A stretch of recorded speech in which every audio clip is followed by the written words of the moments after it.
Protocol तो ये कहता है कि मेंबर ऑफ पार्लियामेंट को मंत्री को रिसीव करना चाहिए।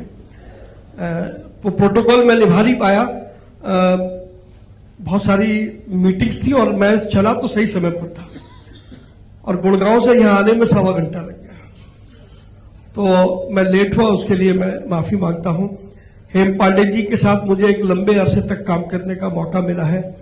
डायरेक्ट सेलिंग में हमने कई विदेश यात्राएं भी साथ में की है और हेम पांडे जी का जो सेंस ऑफ ह्यूमर है वो जब वो सेक्रेटरी थे मिनिस्ट्री में तब भी ऐसा ही था, उससे पहले भी ऐसा ही था और उसके बाद भी ऐसा ही है।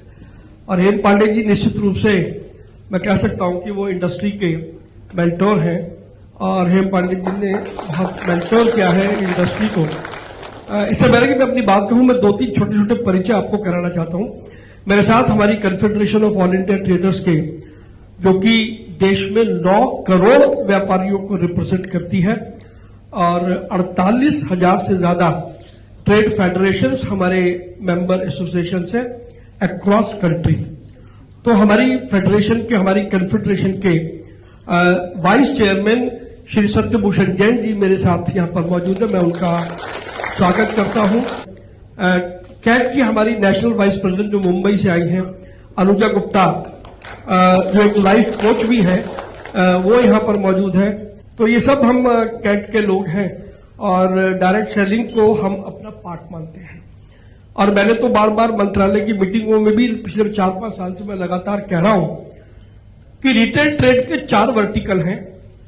एक वर्टिकल कॉर्पोरेट रिटेल है, एक वर्टिकल हम है जो मेन लाइन है, एक वर्टिकल ई कॉमर्स है और एक वर्टिकल उसका डायरेक्ट सेलिंग है।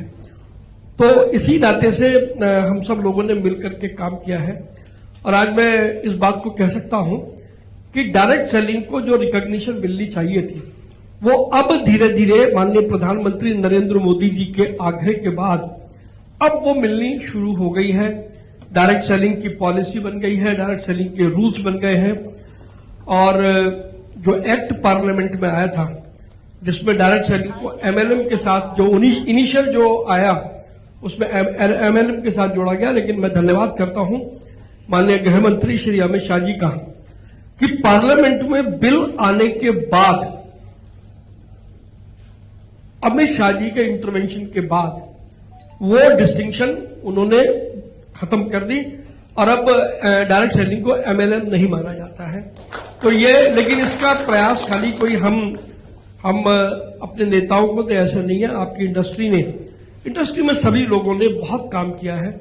मैं तो पिछले 15 सालों से इस इंडस्ट्री के साथ काम कर रहा हूं, तो मैंने देखा है कि आप सबने बहुत मेहनत से काम किया है।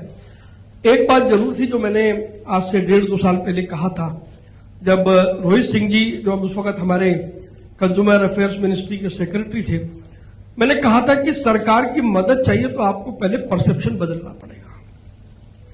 डायरेक्ट सेलिंग के बारे में जो परसेप्शन था वो ये था कि ये पोंजी स्कीम का काम करते हैं, ये एमएलएम का काम करते हैं, जबकि आप सब लोगों का फॉर्मेट उससे बिल्कुल हट करके है। और मैं इस बात के लिए बधाई दूंगा कि जिस दिन ये चर्चा हुई उस दिन के बाद से आप सब लोगों ने मेहनत की है और मैं ये निश्चित रूप से कह सकता हूं, वैसे तो आदरणीय नीमूबेन यहां पर बैठी हैं, सरकार में ये परसेप्शन चेंज हुआ। अगर ये परसेप्शन चेंज ना होता तो पार्लियामेंट में प्रस्तावित किए हुए बिल के अंदर फिर परिवर्तन अक्सर ऐसा होता नहीं है कि जो बिल पार्लियामेंट में आ जाए तो फिर उसमें चेंज नहीं होता, उसमें अमेंडमेंट नहीं होता। तो परसेप्शन सरकार का बिल्कुल चेंज हुआ और मैं यहां तक समझता हूं, क्योंकि नीमूबेन यहां पर बैठी हैं, प्रधानमंत्री नरेंद्र मोदी जी के नेतृत्व में जो हमारा व्यापारी है, जो हमारा जो एंटरप्रेन्योर है, जो सेल्फ काम करना चाहता है, क्योंकि प्रधानमंत्री जी बार बार कहते हैं कि हमें जॉब सीकर नहीं बनना है, हमें जॉब क्रिएटर बनना है।